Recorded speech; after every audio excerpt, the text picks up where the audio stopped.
إن الحمد لله نحمده ونستعينه ونستغفره ونعوذ بالله من شرور أنفسنا وسيئات أعمالنا من يهده الله فلا مضل له ومن يضلل فلا هادي له وأشهد أن لا إله إلا الله وحده لا شريك له وأشهد أن محمدًا عبده ورسوله صلى الله عليه وعلى آله وصحبه ومن تبعهم بإحسان إلى يوم الدين أما بعد. نتابع هذه الدروس في قراءة وتفسير كتاب الله سبحانه وتعالى باللغة الفرنسية. Nous continuons ces cours dans la lecture et l'exégèse, l'explication du livre d'Allah subhanahu wa ta'ala en langue française. Nous en sommes arrivés à sourate Az-Zukhruf. La sourate Az-Zukhruf est une sourate makkiya, mécoise, de 89 versets. Parmi les objectifs de cette sourate, Zukhruf, en langue arabe, ça veut dire l'ornement, c'est-à-dire l'embellissement. Parmi les objectifs de cette sourate, il y a le fait de mettre en garde, de se laisser tenter par la beauté, l'ornement, l'embellissement de ce bas monde, pour ne pas oublier l'au-delà et pour ne pas que cela nous mène au chemin de l'associaterie et du polythéisme. Donc nous allons lire les versets que nous allons expliquer aujourd'hui, Inch'Allah. A'udhu billahi minash shaytanir rajim. Bismillahir rahmanir rahim. Hamim. Wal kitabil mubin. إنا جعلناه قرآنا عربيا لعلكم تعقلون وإنه في أم الكتاب لدينا لعلي حكيم أفنضرب عنكم الذكر صفحا أن كنتم قوما مسرفين وكم أرسلنا من نبي في الأولين وما يأتيهم من نبي إلا كانوا به يستهزئون فأهلكنا أشد منهم بطشا ومضى مثل الأولين ولئن سألتهم من خلق السماوات والأرض ليقولن خلقهن العزيز العليم الذي جعل لكم الأرض مهدا وجعل لكم فيها سبلا لعلكم تهتدون والذي نزل من السماء ماء بقدر فأنشرنا به بلدة ميتا كذلك تخرجون والذي خلق الأزواج كلها وجعل لكم من الفلك والأنعام ما تركبون لتستووا على ظهوره ثم تذكروا نعمة ربكم إذا استويتم عليه وتقولوا سبحان الذي سخر لنا هذا وما كنا له مقرنين وَإِنَّا إِلَى رَبِّنَا لَمُنقَلِبُونَ. Donc nous avons lu du verset 1 au verset 14 de sourate Az-Zukhruf. Allah tabaraka wa ta'ala dit dans le sens de sa parole, Hamim, par le livre explicite. Nous en avons fait un Coran en langue arabe afin que vous le compreniez. Il est certes auprès de nous dans le livre mère, bien haut et plein de sagesse. Allons-nous donc vous délaisser et vous priver du rappel parce que vous êtes un peuple porté aux excès?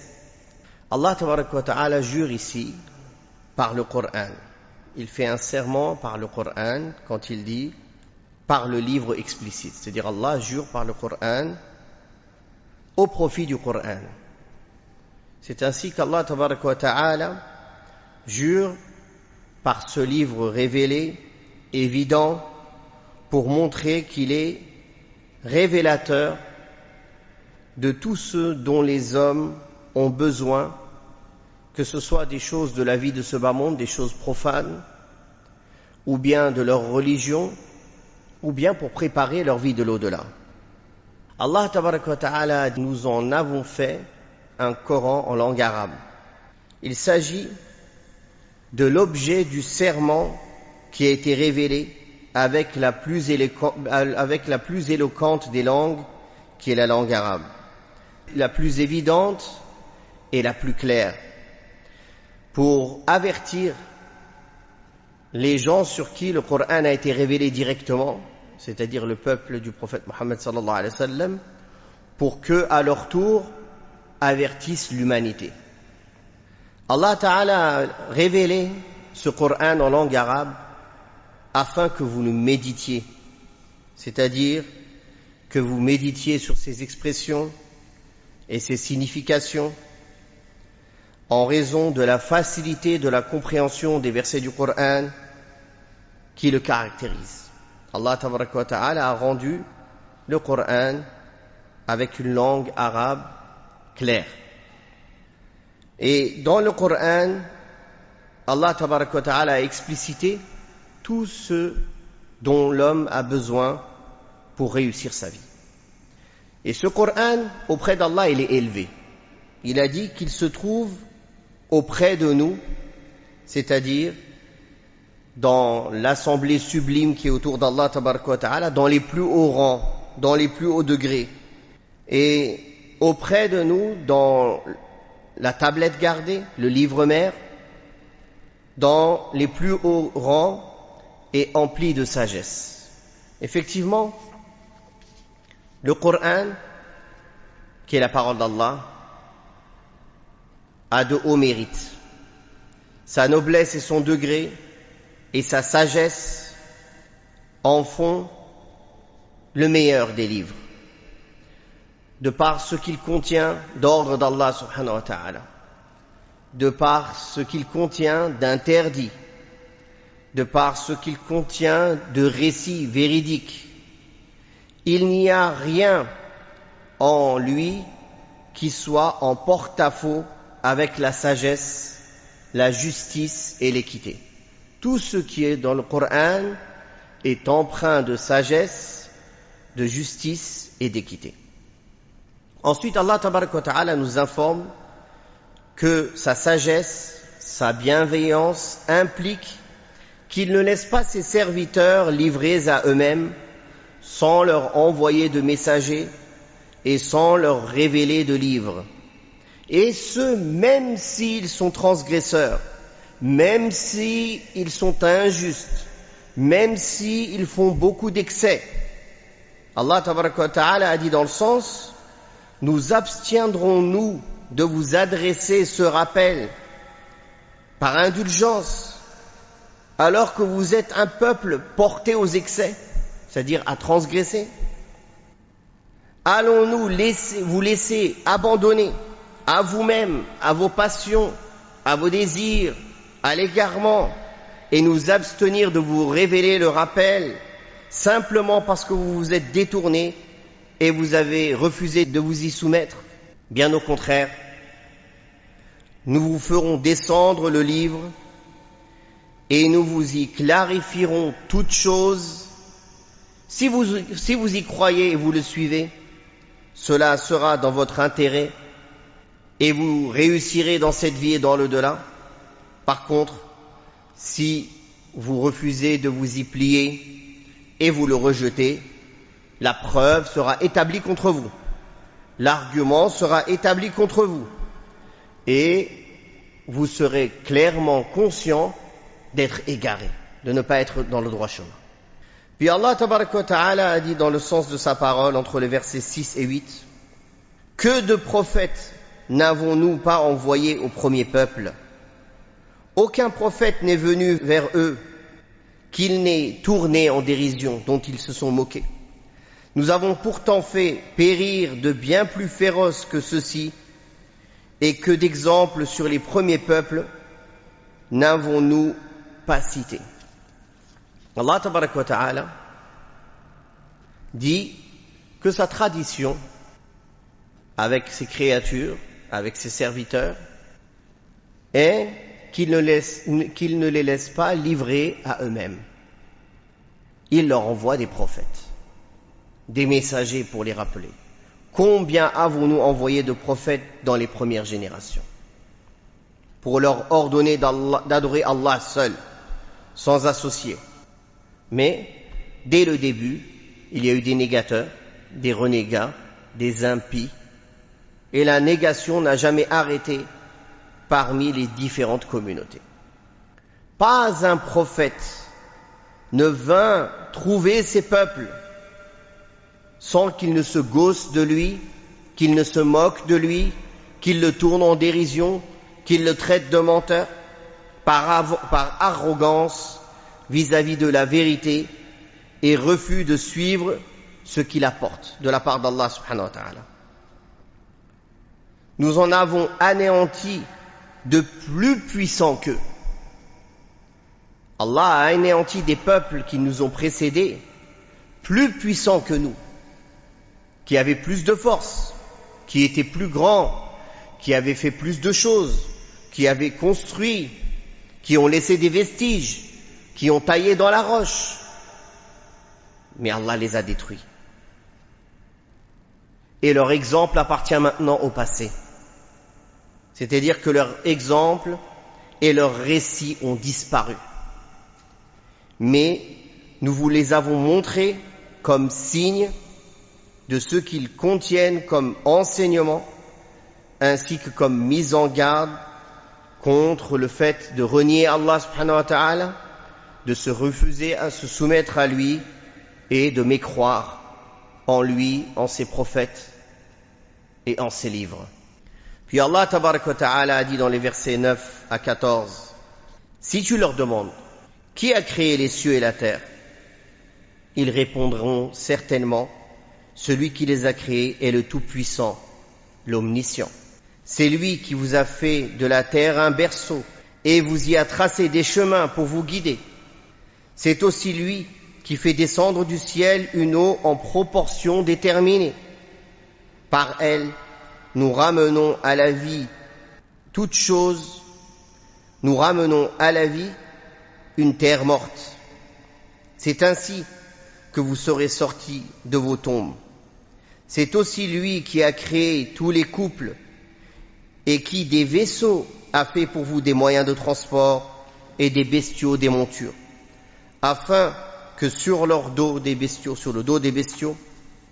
ou à bord des vaisseaux, vous preniez place et qu'une fois installés, vous vous rappeliez le bienfait de votre Seigneur et disiez Subhanalladhi sakhara lana hada, gloire et pureté soient rendues à celui qui a mis cela à notre service, wa ma kunna lahu muqrinin, alors que nous n'aurions pu le faire de nous-mêmes, wa inna ila rabbina lamunqalibun, et c'est certes vers notre Seigneur que nous retournerons.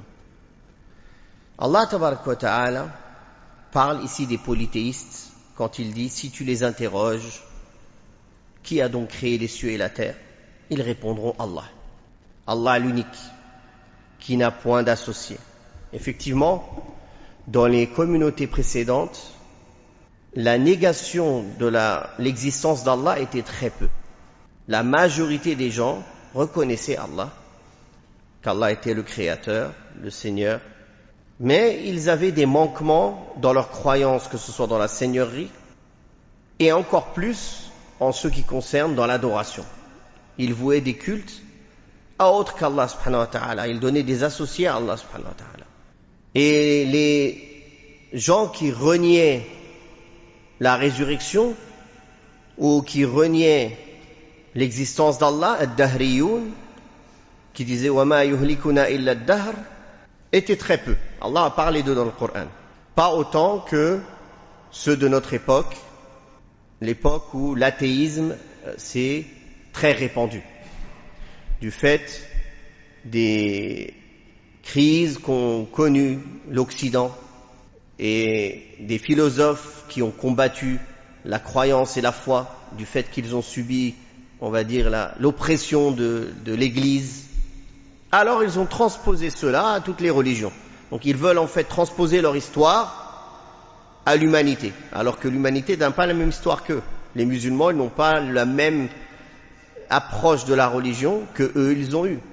Si eux, ils étaient sur une fausse religion déviée et que leur clergé les a asservis et soumis et a profité d'eux, ceci n'est pas vrai en islam, même s'il y a eu des injustices faites par l'un ou par l'autre, mais les musulmans ont toujours eu un lien avec la religion et l'adoration d'Allah direct, sauf ceux qui ont imité la religion des juifs et des chrétiens, en adorant les saints et les tombes et les morts et les anges et les prophètes en dehors d'Allah. Donc, quand on les interroge qui a créé les cieux et la terre, ils diront Allah, l'unique sans associé, le puissant, celui dont la puissance fait que toute chose lui est soumise, toutes les créatures, le savant, le très informé des choses apparentes comme des choses cachées, des choses secrètes, du début de chaque chose, de leur fin, de leur finalité. Alors s'ils reconnaissent qu'Allah a tout créé et ils lui attribuent le fait qu'il est le créateur de toutes choses et qu'il est puissant et qu'il est savant, comment alors peuvent-ils lui attribuer un fils en dehors d'Allah? Comment peuvent-ils lui attribuer des associés en dehors d'Allah? Comment peuvent-ils lui attribuer une compagne alors qu'Allah subhanahu wa ta'ala, rien ne lui est semblable? Allah n'a besoin de personne. Allah est unique. Toute chose a besoin de lui et lui, il n'a besoin de personne ni de rien. Il n'a pas été enfanté et il n'a pas enfanté, subhanahu wa ta'ala. Comment donc peuvent-ils lui associer ceux qui n'ont ni pouvoir de créer, ni le pouvoir d'accorder subsistance, ni de faire vivre, ni de faire mourir, ni de protéger, ni de ressusciter, ni de faire entrer au paradis, ni de protéger de l'enfer? Il cita ensuite parmi les preuves démontrant la perfection de sa bienveillance et de sa puissance, ceux qu'il a créés pour ses serviteurs à partir de la terre, dont il a fait un berceau et un lieu d'habitation pour ceux, et un lieu d'habitation pour les êtres humains, pour eux, dans laquelle, sur cette terre, ils bénéficient de tout ce qu'ils désirent et de tout ce dont ils ont besoin. Et il a placé sur cette terre des chemins, c'est-à-dire qu'il a établi des passages entre les chaînes des montagnes, reliés pour que vous puissiez accéder à ce qu'il y a derrière ces zones et ces contrées. Et il a avili la terre, afin que vous puissiez vous guider dans votre chemin, ne pas vous égarer et ne pas vous perdre, afin que vous puissiez également vous guider dans votre considération de ces faits, de ces signes, et d'en tirer des leçons et des enseignements. C'est lui, subhanahu wa ta'ala, qui fait tomber la pluie du ciel avec une mesure déterminée, sans en ajouter ni diminuer, selon les besoins nécessaires des êtres humains et des êtres vivants. Si il venait à les diminuer jusqu'au point où ce serait la sécheresse, ou à augmenter la pluie jusqu'au point où ce serait le déluge, comme c'est arrivé à l'époque de Nuh, alayhi salatu wassalam, cela nous porterait préjudice. Mais Allah subhanahu wa ta'ala fait descendre la pluie avec parcimonie, comme effet de sa grâce subhanahu wa ta'ala. C'est pour cela qu'il a dit dans le sens grâce à laquelle nous refaisons vivre un pays aride. Effectivement, la terre aride, une fois qu'il pleut, Allah tabaraka wa ta'ala la fait vivre et il lui donne vie. Ainsi, comme Allah Ta'ala refait vivre la terre aride avec la pluie, ainsi Allah va ressusciter les morts. Ainsi, Allah va ressusciter les morts après qu'ils soient poussière. Subhanahu wa ta'ala. Celui qui les a créés du néant est capable de les ressusciter. De la même manière qu'il fait revivre la terre après qu'elle soit morte, Allah tabaraka wa ta'ala fera ressusciter les êtres humains après qu'ils soient dans le monde intermédiaire, dans le monde du barzakh. Le monde du barzakh, c'est ce que les gens appellent communément le monde de la tombe. En fait, il est appelé le monde de la tombe parce que c'est le début de ce monde, une fois qu'on le met dans la tombe. Ça ne veut pas dire qu'il est ici sous la tombe, on creuse et on le voit. C'est un monde invisible. Ce n'est pas un monde qui est dans la tombe à proprement dit, sous la terre. C'est un monde intermédiaire entre la vie de ce bas monde et la vie éternelle de l'au-delà. C'est le début de l'au-delà. Le monde du barzakh intermédiaire. Puis Allah tabaraka wa ta'ala dit dans le sens, c'est lui qui a créé les espèces de toutes choses, c'est-à-dire toutes les espèces de ce que la terre fait germer, de même aussi toutes les espèces de même de l'être humain, et même des espèces que nous ignorons. De même qu'il a créé la nuit et le jour, en double, en couple, c'est-à-dire en contraire, la chaleur et le froid, le mâle et la femelle, et toute autre espèce. Et qui a fait des vaisseaux, c'est-à-dire des bateaux, et des embarcations de mer.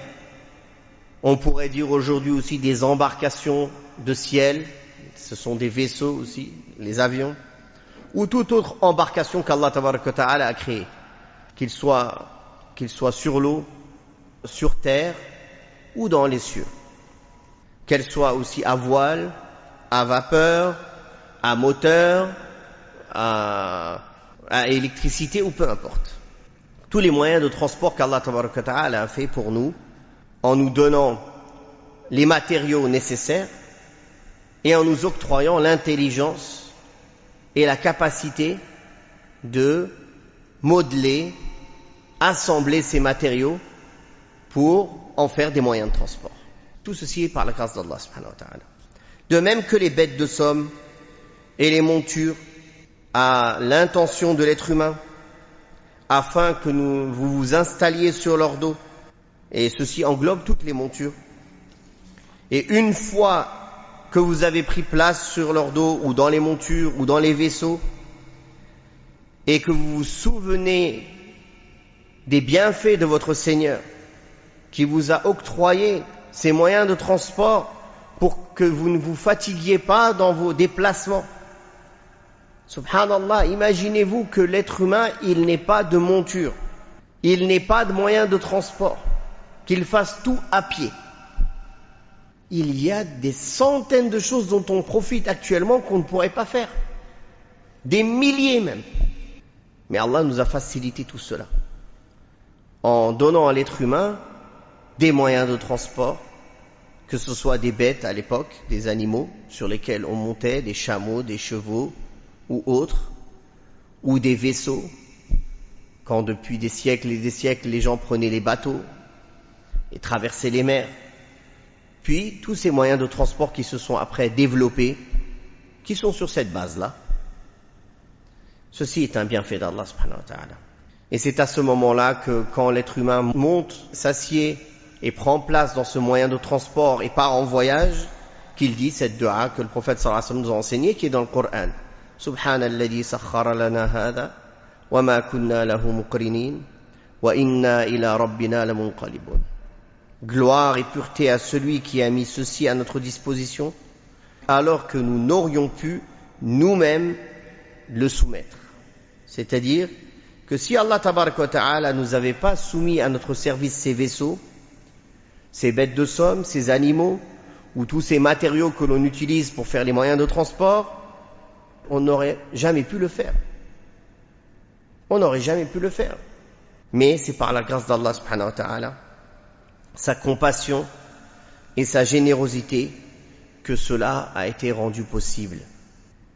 Le sens de tout cela, c'est que le Seigneur subhanahu wa ta'ala, qui est décrit ainsi, par tous ses bienfaits, par cette science, par cette générosité, par cette sagesse, avec tous les bienfaits qu'il accorda à ses créatures, c'est ce Seigneur qui mérite d'être adoré, subhanahu wa ta'ala.